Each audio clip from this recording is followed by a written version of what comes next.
इस आदमी ने भूख से मजबूर होकर सिर्फ एक रोटी चुराई थी, लेकिन इसके लिए उसे पूरे 20 साल की जेल की सजा दे दी गई। जेल में हर दिन उसे गीले कपड़े पहनने पड़ते थे और बहुत ही मुश्किल काम करना पड़ता था। जब आखिरकार उसकी रिहाई का दिन आया तो जेल का वार्डन उसे आसानी से छोड़ना नहीं चाहता था। उसने एक शर्त रखी कि अगर वो आदमी अकेले एक भारी लकड़ी की बीम उठाकर दिखाए तो वो उसे रिहा कर देगा। आजादी पाने की चाह में उस आदमी ने अपनी सारी ताकत लगाई और किसी तरह वो बीम उठा लिया। वार्डन ने उसे रिहाई के कागज दे दिए, लेकिन उसके बाद भी वो गुस्से से भर गया, क्योंकि अब भी उसे हर हफ्ते पुलिस स्टेशन जाकर अपनी हाजिरी लगानी थी। उसने गुस्से में पूछा कि जब उसने अपनी सजा पूरी कर ली है तो अब उसे और क्यों परेशान किया जा रहा है। वार्डन धीरे से मुस्कुराते हुए उसे देखता रहा और आदमी को मजबूरी में उसकी ये बात माननी पड़ी। रिहा होने के बाद उस आदमी ने नौकरी ढूंढने की बहुत कोशिश की, लेकिन हर जगह उसे ठुकरा दिया गया, क्योंकि वो पहले जेल जा चुका था। कोई भी उसे काम नहीं देना चाहता था। आखिर में जिंदा रहने के लिए उसे भीख मांगनी पड़ी, लेकिन शहर के लोग भी उस पर तरस नहीं खा रहे थे और बच्चे उसे पत्थर मारते थे। रात के समय वो एक घोड़े के अस्तबल में जाकर छुप गया, लेकिन वहाँ के मालिक ने उसे गंदा और बेकार समझकर भगा दिया। उसके पास अब कोई जगह नहीं बची थी, इसलिए वो कब्रिस्तान चला गया। तभी वहाँ एक पादरी उसके सामने आया। वो पादरी बहुत दयालु था। उसने जैक को चर्च में ठहरने दिया, खाना खिलाया और सोने के लिए साफ बिस्तर भी दिया। लेकिन जैक को अब किसी पर भरोसा नहीं था, क्योंकि उसने दुनिया में सिर्फ बुरा ही देखा था।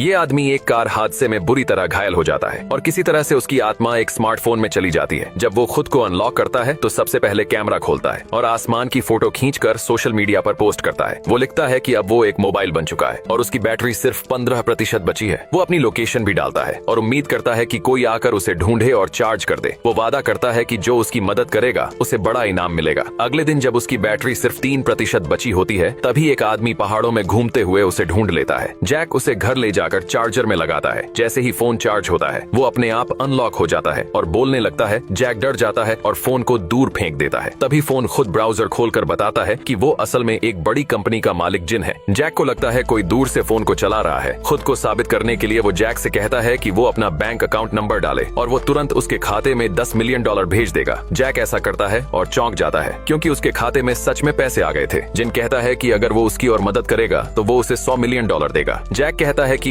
अगर तुम सच में कंपनी के मालिक हो तो मुझे तुम्हारी कंपनी में नौकरी दे दो। जिन कहता है कि मैं तुम्हें सीधे कंपनी का मालिक बना देता हूँ। जिन बताता है कि उसने कंपनी के ईमेल पर पहले ही अपॉइंटमेंट लेटर भेज दिया है। जैक को चिंता होती है कि बाकी कर्मचारी उस पर भरोसा नहीं करेंगे, लेकिन जिन कहता है कि तुम सिर्फ मेरा कहना मानो और मैं तुम्हें कंपनी का असली मालिक बना दूंगा। पहले वो उसे कुछ अच्छे कपड़े खरीदने के लिए कहता है। फिर जिन कहता है कि हमें पता लगाना होगा कि उस हादसे वाले दिन पहाड़ पर क्या हुआ था। थोड़ी देर बाद जैक कंपनी के ऑफिस जाता है और बहुत नर्वस हो जाता है। फिर वो अंदर जाकर देखता है कि ऑफिस कितना बड़ा और आलीशान है। काम खत्म होने के बाद जिन उसे अपने पुराने घर चलने को कहता है, क्योंकि वो अपनी बेटी से मिलना चाहता था। जैसे ही जैक उसके घर जाने के लिए तैयार होता है, वो देखता है कि उसका नौकर बाहर जा रहा है। जिन कहता है कि उसका पीछा करो, मुझे शक है ये हादसे से जुड़ा है। वो उसका पीछा करते हुए एक कैफे तक पहुंचते हैं। जब जैक देखता है कि उसका नौकर किससे मिल रहा है तो वो हैरान रह जाता है।